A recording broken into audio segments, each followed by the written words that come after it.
lecture we will see auto boxing and unboxing and why it is required. So basically in Java we have two data types. One is a primitive data type and another is a reference data type.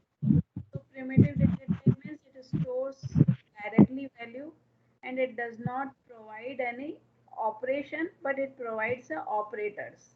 Like if I declare a variable of type integer, then I can perform addition by using a Ayush mic बंद कर दो बेटे.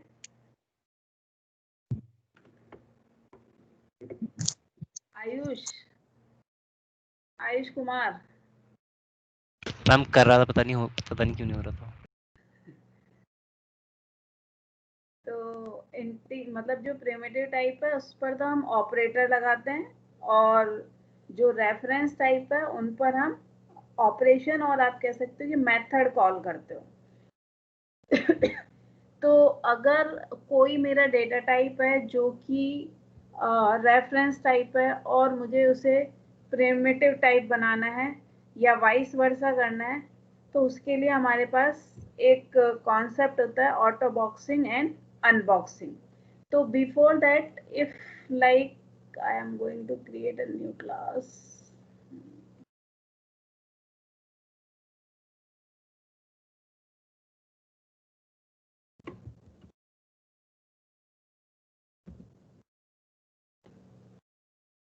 तो यहाँ पर मैं ये class बना रही हूँ और जावा में बेसिकली 8 टाइप के आपके प्रिमिटिव टाइप है. तो 8 टाइप के आपके उन प्रिमिटिव टाइप की रैपर क्लासेस बनी हुई है. रैपर मीन्स क्या है? जो रैप कर देती है एक चीज को दूसरी चीज में. तो अगर जैसे लाइक मैंने बोला कि उस दिन हमने लिखा था इंटीजर डॉट पार्स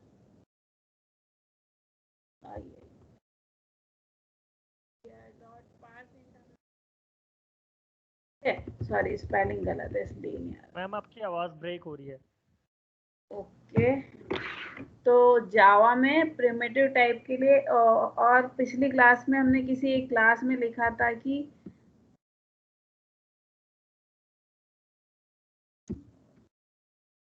ठीक है, अभी देखते हैं. तो इसके लिए मेरे को बेसिकली मैं क्या करना चाहती हूँ, मैंने एक Ma'am, your audio is breaking up, ma'am, a lot. So what should I do? Yes, ma'am.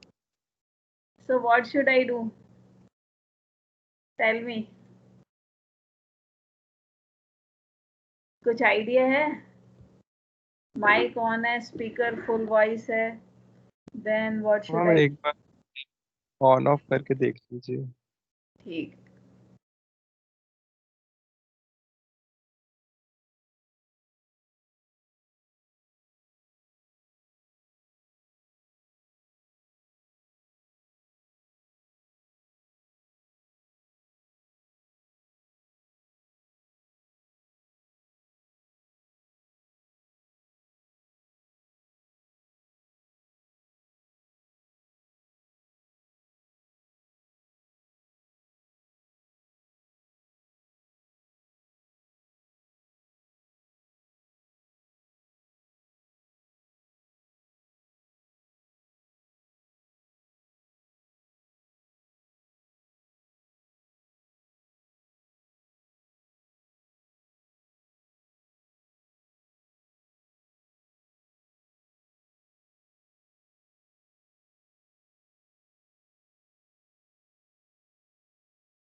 Ma'am, you're muted. नहीं, ये तो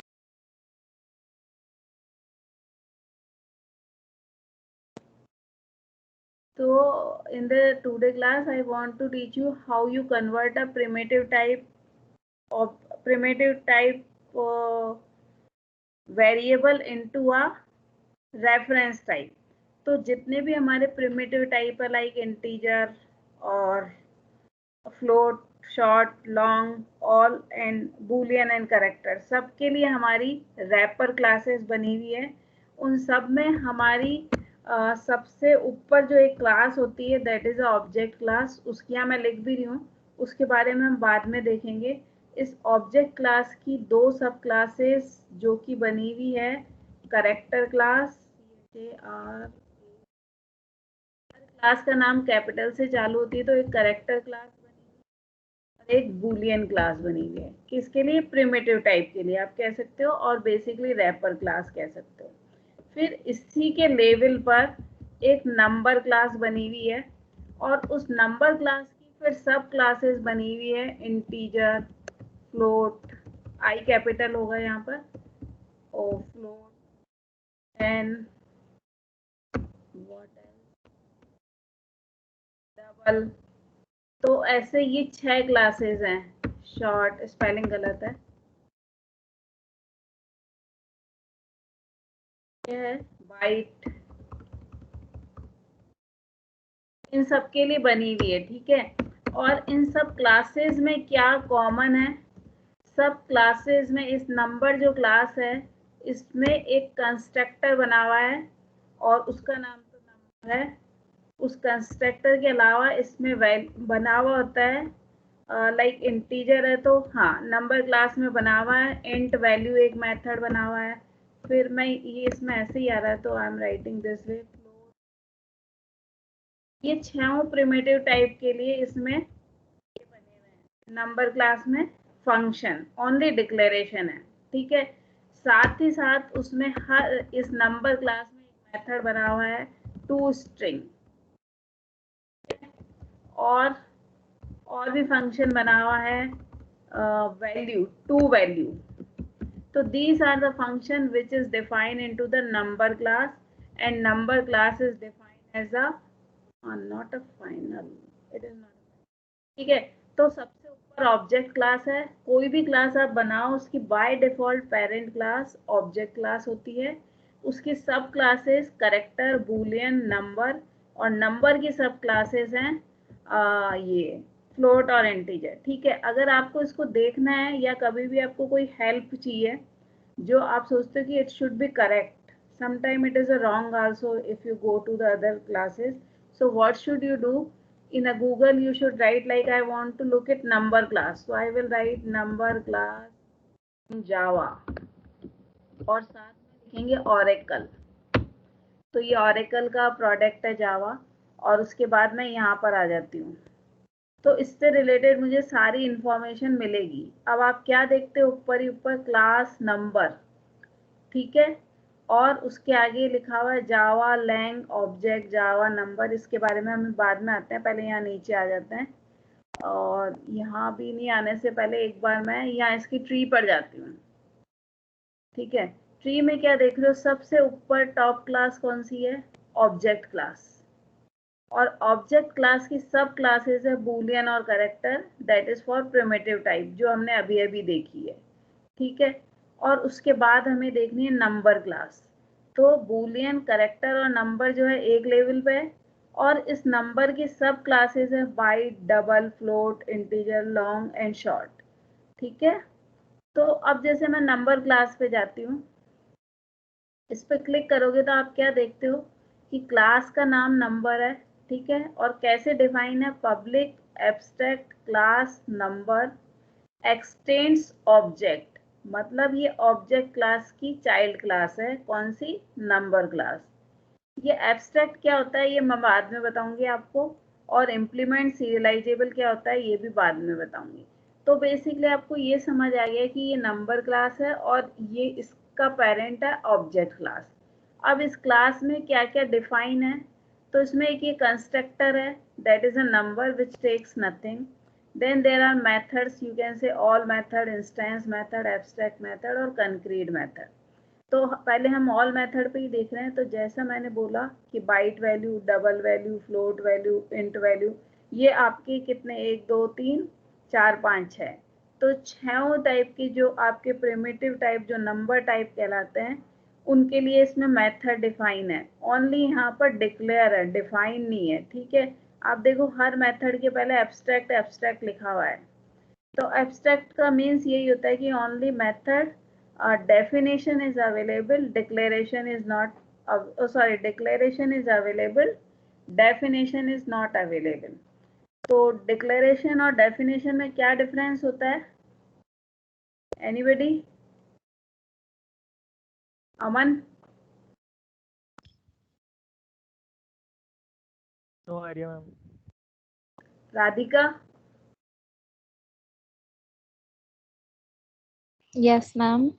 बेटे डिक्लेरेशन और डेफिनेशन में क्या डिफरेंस होता है?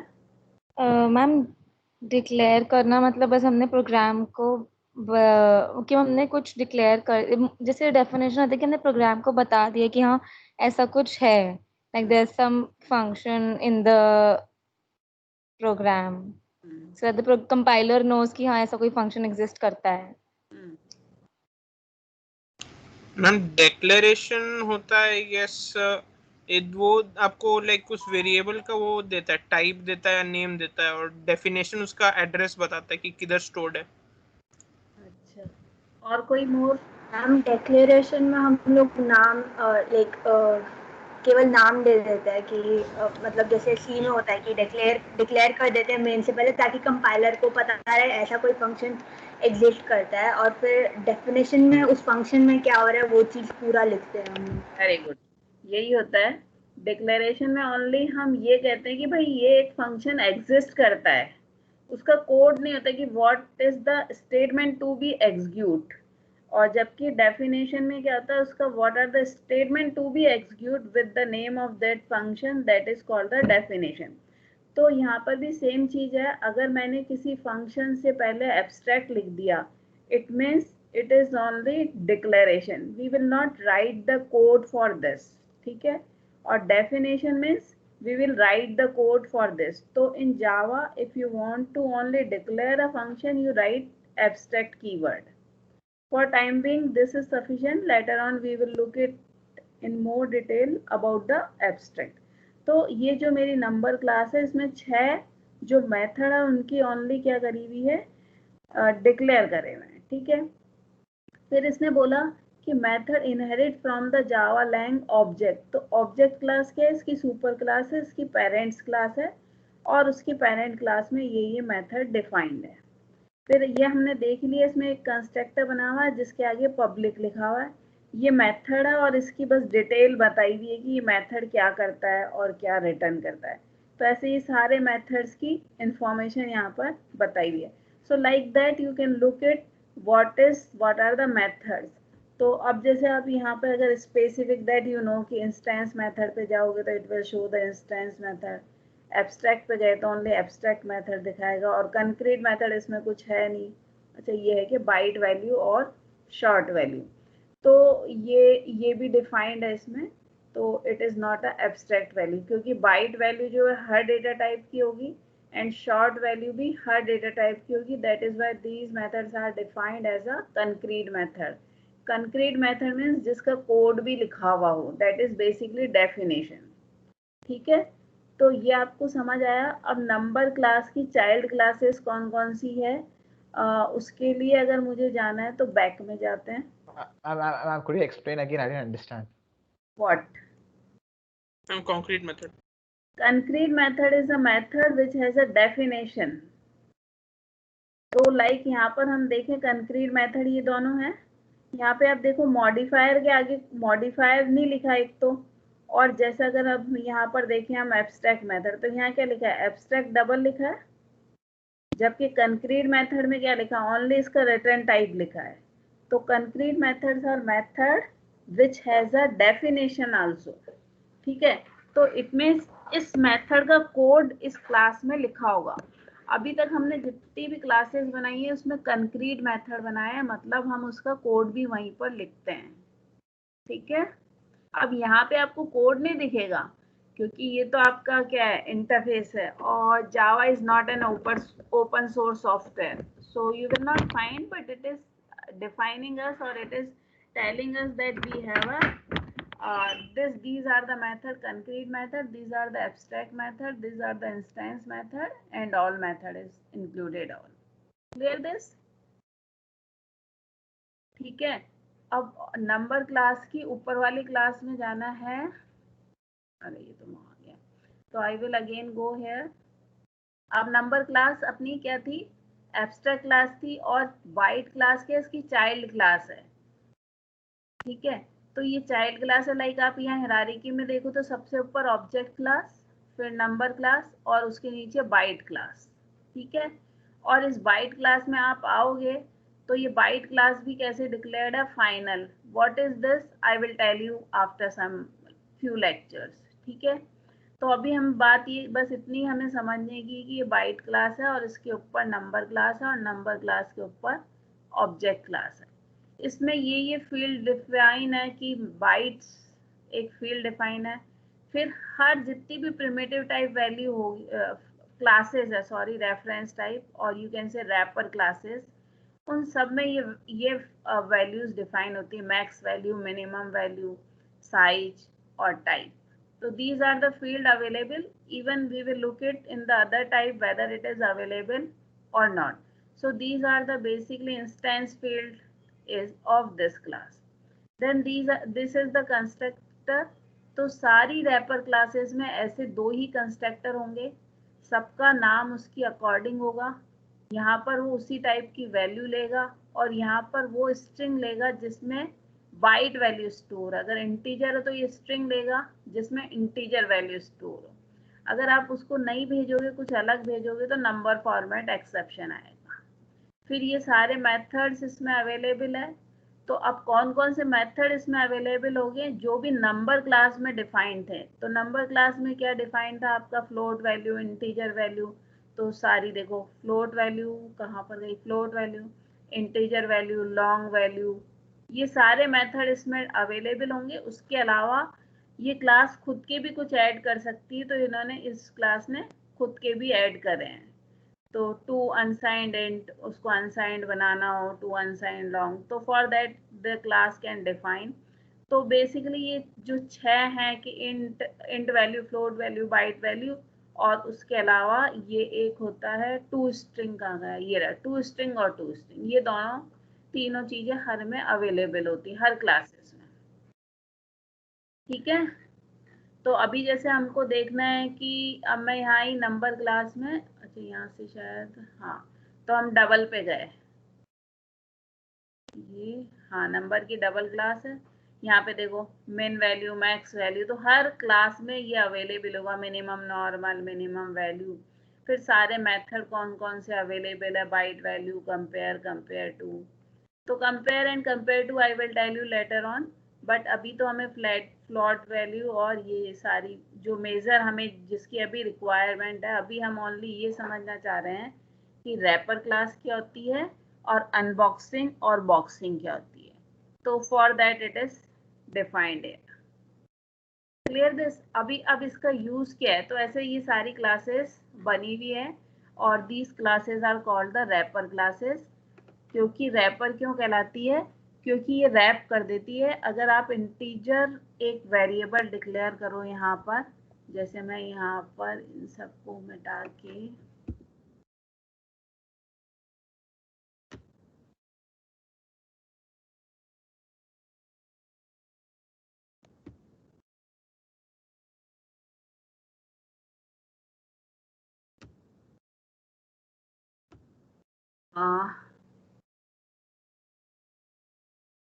okay, if I write integer I, सबसे पहली बात है ये इंटीजर क्या है, क्लास है, ये मेरा प्रिमिटिव टाइप नहीं है. प्रिमिटिव टाइप के लिए आप ऐसे लिखते हो int j इक्वल्स.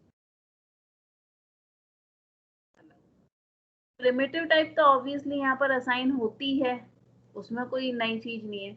बट यहाँ पर एक रैपर टाइप, मतलब एक, सॉरी आप कह सकते हो एक क्लास है या रैपर टाइप, तो इसे बोलते हैं, इसका एक collection of all primitive type classes are called the wrapper classes.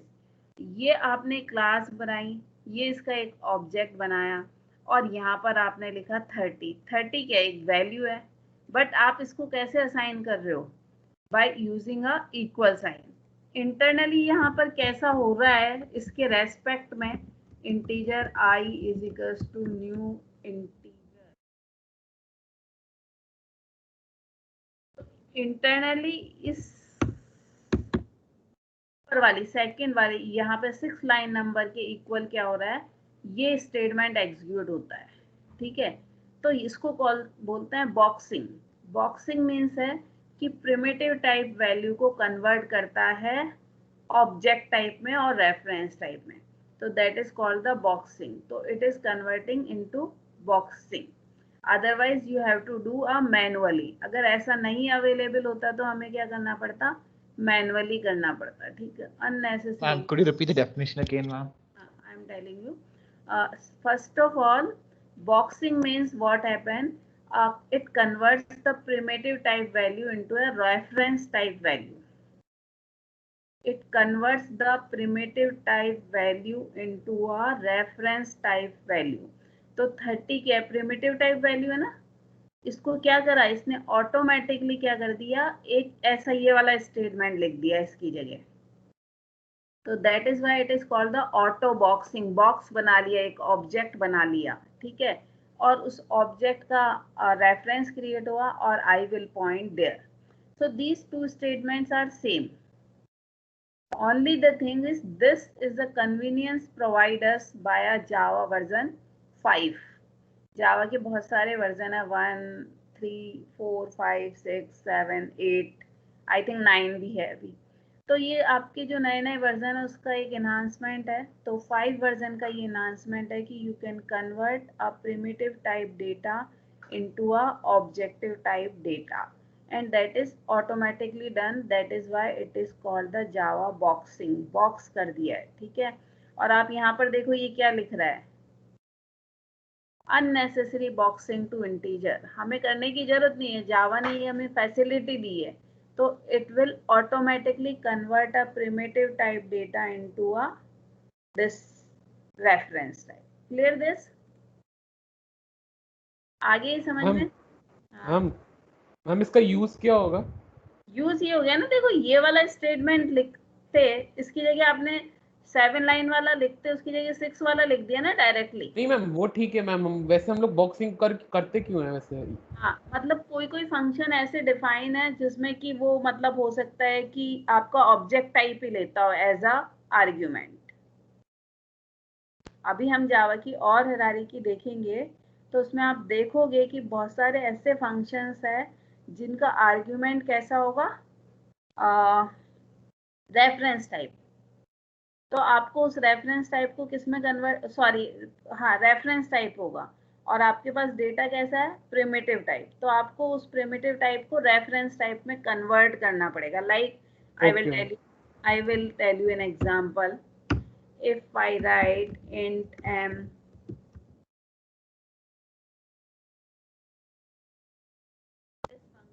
does nothing, return j. Complication. तो अब क्या है, इस m फंक्शन को अगर मेरे को कॉल करना है तो I have to pass an object of type integer. Yes और no? Yes ma'am. I want Yes, ma'am. है ना. और मैं अब ये तो नहीं लिख सकती ना m of j. I can not right. Clear और नॉट? Yes ma'am. ठीक है, क्योंकि मेरा इसका टाइप ही कैसा है, इंटीजर टाइप. वो कैसा है, रेफरेंस टाइप है. तो I can not pass it. So that is why it should give an error. But यहाँ पर एरर इसलिए नहीं देगा कि वो ऑटो बॉक्स कर लेगा उसको. यहाँ पर तो ये इसलिए एरर दे रहा है कि मैंने ये कुछ कलेक्ट नहीं करा है. ठीक है, ये एरर हट जानी चाहिए. Why not, it is removing non is okay. तो वो आपका स्टैटिक कंटेक्स्ट से नॉन स्टैटिक वाला है, तो इसको मैं स्टैटिक बना देती हूँ. ठीक है, तो ये अपनी. हाँ बेटे. Ma'am, I didn't understand the static concept, ma'am. अभी ये थोड़ा कॉम्प्लिकेटेड है तो मैं बाद में बताऊंगी. अभी सिंपली यही है कि आप स्टैटिक, ये स्टैटिक है ना, यहाँ से मैं ये m मेथड कॉल कर रही हूँ. तो या तो मैं m मेथड को कैसे कॉल कर सकती हूँ, by creating an object of this class. तो आई कैन राइट टेस्ट, और कल मैंने क्लास में बताया था न्यू टेस्ट m और j. ऐसे लिख के कॉल कर सकते हूँ या तो, या फिर क्या करूँ, एक या फिर उस मेथड को स्टैटिक, जैसे इस वाले केस में मैं स्टैटिक हटा दूँ. ठीक है, तो ये वाला स्टेटमेंट एरर दे रहा है. ये वाला स्टेटमेंट क्यों एरर दे रहा है कि from the static context, this is the static context, मतलब स्टैटिक ब्लॉक में हम काम कर रहे हैं. आई can not call the non static, तो ये नॉन स्टैटिक है, तो मैं इस नॉन स्टैटिक को कॉल नहीं कर सकती हूँ स्टैटिक कंटेक्स्ट में। अगर कॉल करना है तो मुझे उसका ऑब्जेक्ट बनाना पड़ेगा। स्टैटिक से नॉन स्टैटिक को कॉल करना तो ऑब्जेक्ट बना के कॉल कर सकते हैं, ये मैंने कल बताया था, ठीक है। और दूसरा तरीका क्या है, मैं यहाँ पर स्टैटिक लिख दूँ, दोनों स्टेटमेंट। अब स्टैटिक लिख दूंगी तो दोनों काम करेंगे। Clear this? Yes, ma'am. I understood. Little bit I think you have understood, and Yes, ma'am. more about we will see later on once we will go. तो this is clear. तो अभी क्या हुआ, अब मैं इसको कमेंट बना देती हूँ टाइम बीइंग के लिए। एरर नहीं दे रहा है, स्टैटिक से स्टैटिक कॉल हो रहा है, और मैं पास कौन सा कर रही हूँ, प्रिमिटिव टाइप, ठीक है। और यहाँ पर कैसा जा रहा है, रैपर टाइप है, बट एरर देनी चाहिए ना, नहीं देगा एरर। ऑटो बॉक्सिंग हो गई, इस जे को अपने आप इसने ऑटो बॉक्सिंग कर लिया इसके जैसे। और अब मैं रिटर्न क्या कर रही हूँ, देखो रिटर्न मैं क्या कर रही हूँ, बॉक्स। यहाँ पर तो मेरा कैसा है, जे कैसा है, J is a integer type, means wrapper class का है, रेफरेंस है, बट यहाँ पे मैंने इंट लिख रखा है, और यहाँ पे असाइन भी किस में कर रही हूँ, इंटीजर में। तो यहाँ क्या हो गया, अनबॉक्सिंग हो गया। उसको प्रिमिटिव टाइप में असाइन कर दिया तो अनबॉक्सिंग हो गया, रेफरेंस टाइप में असाइन कर दिया तो बॉक्स हो गया, ठीक है। तो अभी मैं इस वाली लाइंस को एक बार को, ठीक है, इसको भी कमेंट बनाते हैं। ये एम फंक्शन को भी एक बार टाइम बीइंग के लिए भूल जाते हैं। तो आपको ये समझ आ गया कि ऑटो बॉक्सिंग क्या होता है, कि आपके प्रिमिटिव टाइप जो वैल्यू है, डेटा टाइप है, उसको ऑटोमेटिकली रेफरेंस टाइप में कन्वर्ट कर देता है। अब मैं इसको प्रिंट करती हूँ, मैं यहाँ लिखती हूँ आई, ऑब्जेक्ट का नाम लिखती हूँ, I is a object. In general I can not write object name here, ठीक है। In general I can not write object name here, और I will tell you that also with an example, but अभी के लिए time being के लिए समझो कि यहाँ पर मैं ऑब्जेक्ट का नाम नहीं लिख सकती हूँ, ये स्टैंडर्ड रूल है। कब तक नहीं लिख सकती हूँ, जब तक कि उस क्लास, मतलब कब लिख सकती हूँ, जब उस क्लास में टू स्ट्रिंग मेथड डिफाइन हो। तो आप देखो कि अपनी जो ये ऑरेकल क्लास है, जिसमें अभी हम किस में काम कर रहे हैं, इंटीजर में। तो if I will go in every number class, like number class में आप जाओगे तो हर नंबर क्लास में नहीं डिफाइन है, एक मिनट, तो आप इसमें जाओ ऑब्जेक्ट क्लास में। ऑब्जेक्ट क्लास में जाके आप देखो, यहाँ पर एक मेथड है, टू स्ट्रिंग क्यों नहीं है, ये देखो, ये एक मेथड डिफाइन है किसमें, ऑब्जेक्ट क्लास में। Object class is a super class of a number class. It means it is a parent class of our integer data type. Integer wrapper class का भी parent class है, to string class. ठीक है, तो जब भी आप यहाँ पर इसमें ओनली ऑब्जेक्ट का ये पास करते हो तो it will call the two string method of the first, it will call the two string method of a integer class. अगर इंटीजर क्लास में नहीं अवेलेबल होगा तो नंबर क्लास का, नंबर क्लास में नहीं अवेलेबल होगा तो ऑब्जेक्ट क्लास में. अब मैं इसको रन करती हूँ तो देखो क्या आंसर आता है, 30. तो इट मीन्स यहाँ पर क्या हुआ, Ma'am, could you repeat the last part, ma'am? You are breaking off. Yes, so what should I will bring the mic, I think. And next class I will bring the mic. So here what happened, I have written I. I is a primitive type ना, oh sorry, reference type. ठीक है, अब ये जब भी reference कुछ भी हम यहाँ पर लिखते हैं तो उसके रेस्पेक्ट में to string method automatically call होता है. हम लिखें या ना लिखें, जैसे यहाँ पर ये बॉक्सिंग ऑटोमेटिकली कॉल होती है, ऐसे ये to string method of this class will automatically call. तो ये टू स्ट्रिंग क्लास मेथड क्या करता है, बेसिकली इसकी प्रिंट करता है वैल्यू. ठीक है, या आप कह सकते हो इसकी इंस्टेंस वेरिएबल की वैल्यू प्रिंट करता है. To string method will call the instance variable value of that class. ठीक है, उस क्लास के टू इंस्टेंस वेरिएबल की वैल्यू प्रिंट करती है. अब मैं ये रन करती हूँ तो देखो आप क्या हुआ, सेम आंसर. और even if I remove this, it will print the same answer. तो what I want to say कि यहाँ पर ये वाला स्टेटमेंट और ये दोनों 10 और 11 सिमिलर था, इसी तरह से यहाँ पर ये वाला सेम है आई डॉट टू स्ट्रिंग।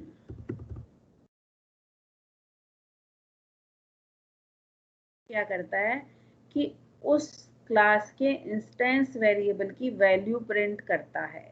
अब एक से ज्यादा होगा उसका केस हम बाद में देखेंगे, but for simplicity I think you understand what I want to say. ठीक है, टू स्ट्रिंग मेथड कॉल करता है, और आप यहाँ पर एक चीज और भी कह सकते हो। अच्छा, अभी तो यही कहो कि ये टू स्ट्रिंग मेथड कॉल करता है। Clear this? तो ये बॉक्सिंग समझ आया आपको, और ये टू स्ट्रिंग मेथड समझ आ गया। इसमें कोई डाउट हो तो बोलो, नहीं तो आई विल गो फॉरवर्ड। नहीं आया डाउट? नहीं। अब देखो मैं लिखती हूँ int. So ma'am, boxing converts primitive type to reference type and unboxing converts reference type to primitive type. या ठीक है, and why it is made to convenience, कि हमें ये स्टेटमेंट ना लिखना पड़े ये वाला। और इसका रिवर्स क्या होता है, लेट अस सी। तो आई राइट इंट के equals to i dot, if I want to take int value, या तो मैं ऐसा लिखूं या मैं ऐसा लिख दूं, तो दोनों सेम ही है। अब देखो यहाँ पे येलो में दिखा भी रहा है कि अननेसेसरी अनबॉक्सिंग, मतलब जरूरत ही नहीं है, जावा में ये फैसिलिटी प्रोवाइडेड है, तो I can directly right it. So I think you understand 10 and 11 is the same statement. Similarly 12 and 13 is the same, so you can write one of them. If you write this in yellow box और आप अपना programme चलाओगे तो कोई compile time error नहीं आएगी। Clear this? और ये जो चीजें हैं अनबॉक्सिंग और boxing, it is provided for only the you can से प्रिमिटिव डेटा टाइप। हमारे जो यूजर डिफाइंड क्लासेस होगी उनके लिए प्रोवाइडेड नहीं है। अभी किसी को इसमें डाउट है तो पूछो, देन मेरा तो काम है कि आगे बढ़ना, और आपका काम होना चाहिए क्वेश्चन पूछना जो डाउट है। मैम डॉट टू स्ट्रिंग तो फंक्शन जो होता है वो तो स्ट्रिंग रिटर्न करता है ना? हाँ, तो फिर मैम जो प्रिंट हो रहा है वो स्ट्रिंग डेटा टाइप में होगा कि इंटीजर डेटा टाइप में होगा? स्ट्रिंग टाइप होगा, बट हमें विजिबल नहीं होता ना वो स्ट्रिंग है या क्या है। हमें तो बेसिकली वैल्यू दिखती है। स्ट्रिंग मीन्स ये डबल कोट्स तो दिखेगा नहीं। ठीक है, देखो यहाँ पर भी देख लो तो टू स्ट्रिंग में आप क्या कर रहे हो, स्ट्रिंग ही रिटर्न करेगा। वो रिटर्न टाइप तो स्ट्रिंग ही होती है, बट वो स्ट्रिंग के फॉर्म में भी तो रिटर्न कर सकते हैं इंटीजर वैल्यू को। हाँ मैम कर सकते हैं, बट फिर मैम जो हम लोग जो डबल के वाला है वो भी तो हाँ। सेम मतलब हो ना, तो मैम डबल के की डेटा टाइप स्ट्रिंग नहीं होना चाहिए? नहीं, यहाँ पर देखो इनिट वैल्यू का रिटर्न टाइप क्या है।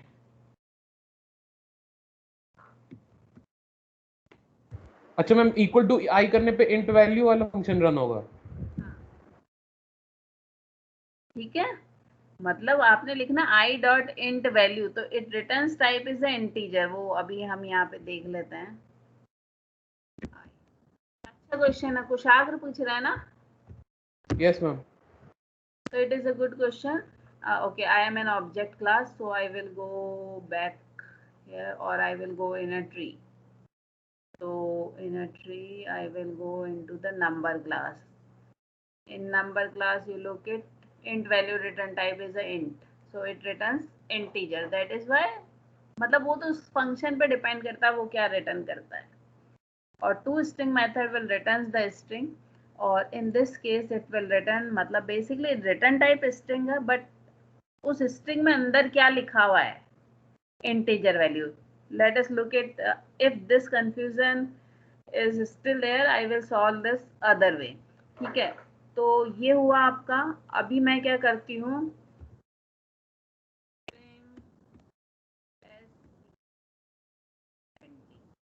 ये मैंने लिख दिया स्ट्रिंग में। ठीक है, और यहाँ पे मैं एस भी लिख सकती हूँ।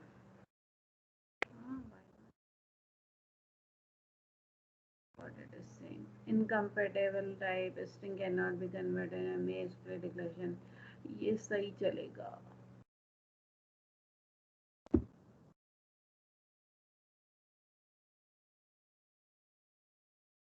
It should run.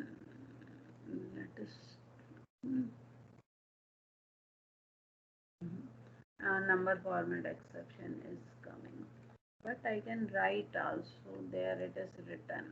Constructor is written there in the number integer. If I will go,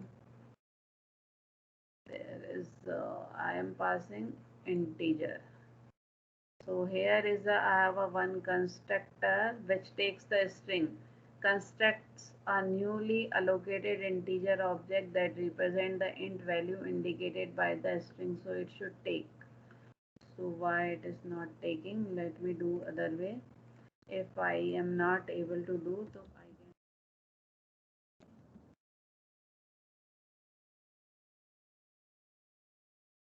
तो आप ऐसे भेज के भी आपने भेज तो स्ट्रिंग रहे हो ना, बट असाइन क्या हो रहा है, इसमें 30 वैल्यू असाइन होगी और if I run it you will get answer as a 30।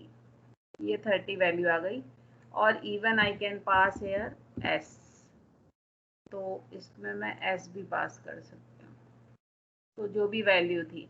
तो basically what I want to say कि अगर स्ट्रिंग में चाहे इंटीजर वैल्यू हो चाहे आपकी स्ट्रिंग हो, इट डजंट मैटर।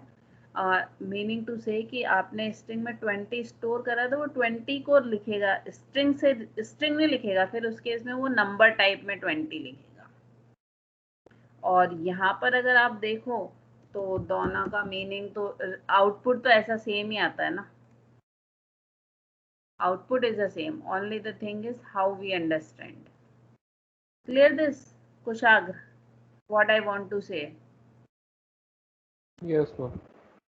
ठीक है, तो आप स्ट्रिंग भी पास कर सकते हो उसमें, और ये आपको अभी समझ में आ गया कि बॉक्सिंग क्या होता है और अनबॉक्सिंग क्या होता है और क्यों ये डिज़ाइन है। एक तो हमें कन्वीनियंट प्रोवाइड करता है कि हमें ऐसे एक्सप्लिसिटली स्टेटमेंट लिखने की ज़रूरत नहीं है, और दूसरा है कि कभी कभी किसी मेथड में ऐसा लिखा हुआ हो जिसका डेटा टाइप रेफरेंस टाइप हो और हम पास करते हैं डायरेक्टली उसमें वैल्यू, जैसे मैं यहाँ पे लिख दूँ ओनली वैल्यू, तो वो भी चलेगा। ठीक है, तो I can write this way also. And other thing is if this are the references, if I write in expression like if I write k equals to I into I, अब I तो क्या है आपका, basically तो object है, but आप expression में लिखोगे तो ऑब्जेक्ट को तो लिखना नहीं चाहिए क्योंकि object holds an address. But इस केस में क्या होगा कि before evaluating this expression it will be converted unboxing, it will be become unboxing, unboxing हो जाएगा। तो यहाँ पे क्या होगा, 20 एंड 20 का मल्टीप्लिकेशन होगा और फिर इसकी जो वैल्यू आएगी वो देखेंगे कि किस में असाइन कर रहे हैं। अगर वो प्रिमिटिव टाइप में तो डायरेक्टली, नहीं तो अगेन अनबॉक्सिंग। तो we can write in an expression. It'll be boxing, right? If K was a refer type, if I into I, it is what we call right now I to I is a primitive type, but then when it's getting valued to, if X is a refer type, then it'll get boxed, right? Yeah, but K in this case, K is not a wrapper type, so it will directly assign. भाई ये unboxing हो गया ना आपका, ठीक है, unboxing हो गया, इवेल्यूएट हुआ, आंसर आया इंटीजर डेटा टाइप में और आप असाइन भी कर रहे हो इंटीजर में ही, तो ये एज इट इज इसमें असाइन होगा और उसके बाद ये प्रिंट हो जाएगा। K is not my reference type, तो ये आंसर आ गया और इसकी जगह मैं इसको I में ही रखूं तो अब क्या होगा, पहले एक्सप्रेशन इवेल्यूएट होने के लिए अनबॉक्सिंग होगी, फिर इवेल्यूएट होगा तो अनबॉक्स्ड है, प्रिमिटिव टाइप है, फिर आप असाइन कर रहे हो रेफरेंस टाइप में तो बॉक्सिंग होगी और फिर ये होगा, आंसर सेम आएगा, आंसर में कोई डिफरेंस नहीं है। अच्छा यहाँ तो आई प्रिंट नहीं करा है, वो तो मेरे को आई प्रिंट है, तो आंसर सेम आएगा। तो we can also do this way. So if primitive type is given in the expression, reference type is given in expression, first unboxing will be done, expression will be evaluated, and based on the destination it will do boxing or unboxing if it is required. Clear this? आ गई समझ में? Yes, ma'am. Yes, ma'am. और अगर मैं इसकी जगह ऐसा लिख दूं, अब क्या होगा? और रेड क्यों दिखा रहा है? वो तो फ्लोट है ना, मतलब 10.55। हाँ, तो इसके आगे फ्लोट लिख देते हैं। फिर क्या होगा? फ्लोट में क्या दिक्कत आ रही है इसको? हाँ, वो अब क्या दिक्कत आ रही है?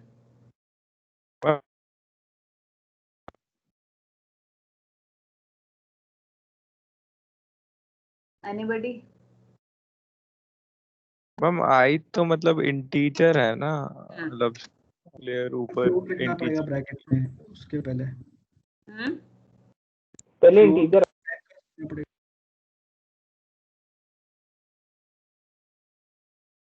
प्रॉब्लम ये है कि ये फ्लोट है, ये इंटीजर है। एक्सप्रेशन इवैल्यूएट होगा, आंसर आया फ्लोट में, तो फ्लोट को आप इंटीजर में नहीं डाल सकते क्योंकि नैरो डाउन हो रहा है, तो you have to type cast और इंटीजर।